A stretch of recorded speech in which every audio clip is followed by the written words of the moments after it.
What's up, Steelers Nation? Welcome back to the channel where we bring you all the latest and greatest on your Pittsburgh Steelers.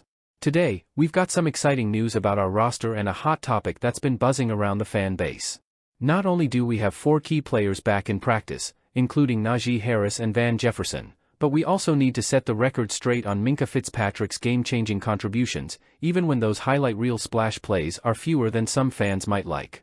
Before we jump in, make sure to hit that like button if you're pumped to see the Steelers getting healthier and stronger as we push deeper into the season. And if you're new here, subscribe and ring the bell so you don't miss a single Steelers update. Let's dive right in. First, let's talk about the good news coming out of Steelers camp this week. We've got Najee Harris, Van Jefferson, Dante Jackson, and Corey Trice Jr. back at practice. Each of these players has been dealing with various injuries, but seeing them back on the field is a fantastic sign for the team as we gear up for some tough matchups ahead.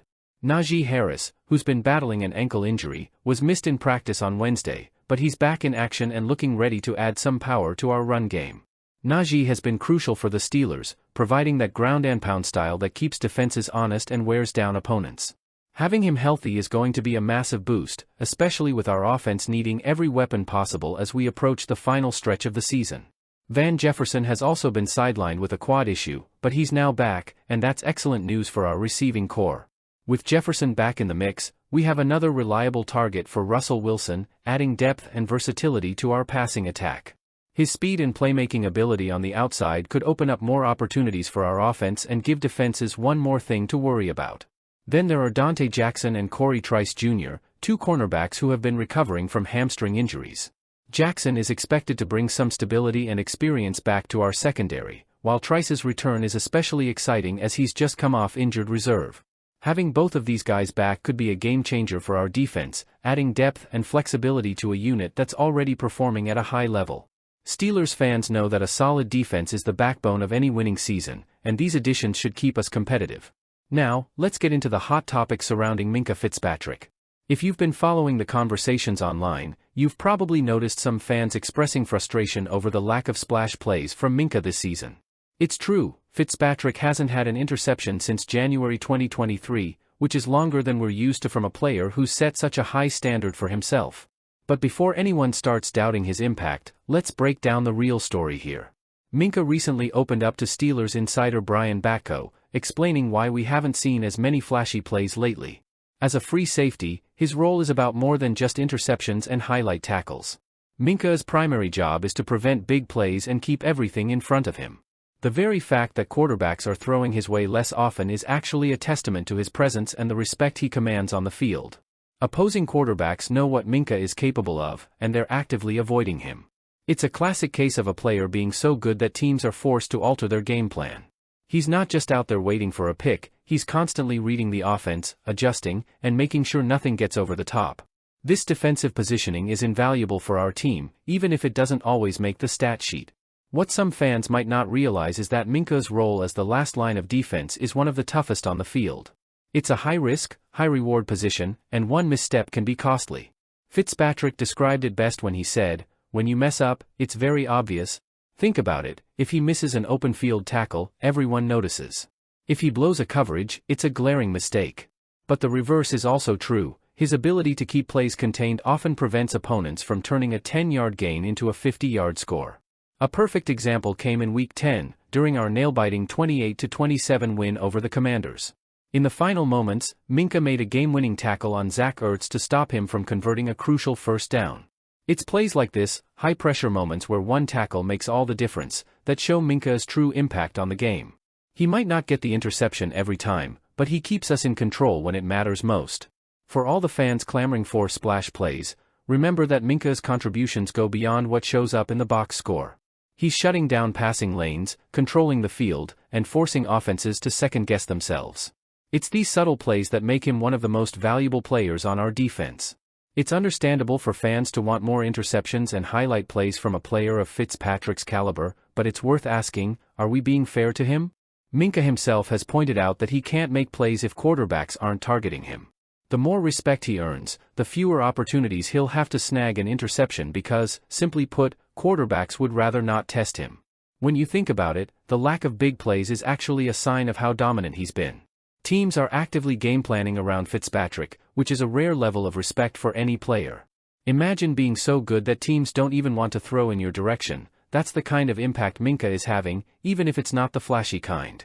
Football analysts and film experts have praised Minkah's ability to read offenses, anticipate routes, and position himself perfectly. These are the things that make him a game changer, and they're why the Steelers have one of the top defenses in the league. With our defense performing at such a high level, we're going to need everyone firing on all cylinders, including Minkah Fitzpatrick. As we move forward, his role as a stabilizing force in our secondary is going to be crucial, especially with key games on the horizon. While splash plays might come here and there, his core job remains the same, keeping us safe from big gains and maintaining control over the deep field. Steelers fans, let's recognize the full picture here. Minkah Fitzpatrick isn't just a highlight reel waiting to happen. He's the backbone of our secondary, the player who makes it possible for our defense to be as aggressive as it is. The splash plays may come and go, but his value to the Steelers remains constant. So, let's rewind a bit. As many of you know, the Steelers made a big move by trading wide receiver Deontay Johnson to the Carolina Panthers. This trade opened up a massive gap in our offense. We lost a reliable target and a seasoned playmaker, leaving us with a lot of questions at the wide receiver position. Without Deontay, the Steelers entered the 2024 season thin in that area, which put pressure on George Pickens to step up as our main guy. Now, Pickens has been nothing short of phenomenal, showing us those amazing sideline catches, sharp routes, and the big play ability we love. But even with his talent, every great wide receiver needs a strong partner on the field.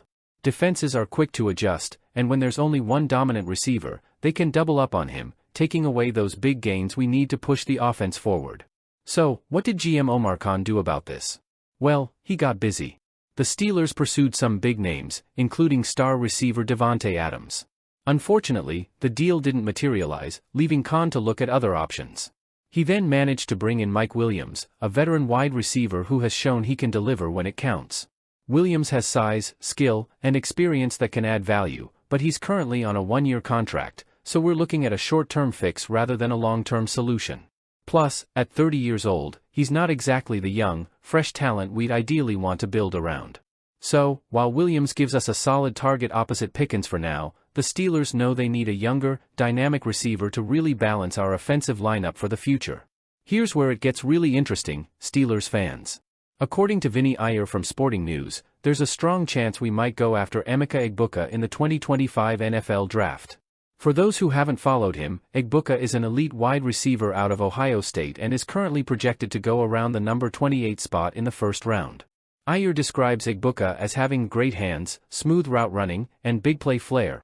He's known for being a disciplined, well-rounded receiver who can stretch the field and create separation, exactly the kind of player who could take some of the load off Pickens and give us a two-headed receiving monster.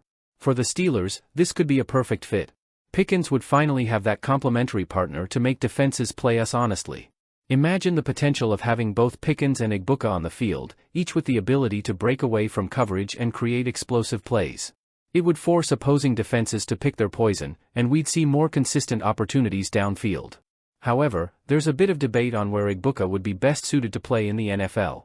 Damian Parson from the Draft Network sees Egbuka as an ideal fit for the slot receiver role due to his exceptional route-running skills and ability to create plays after the catch.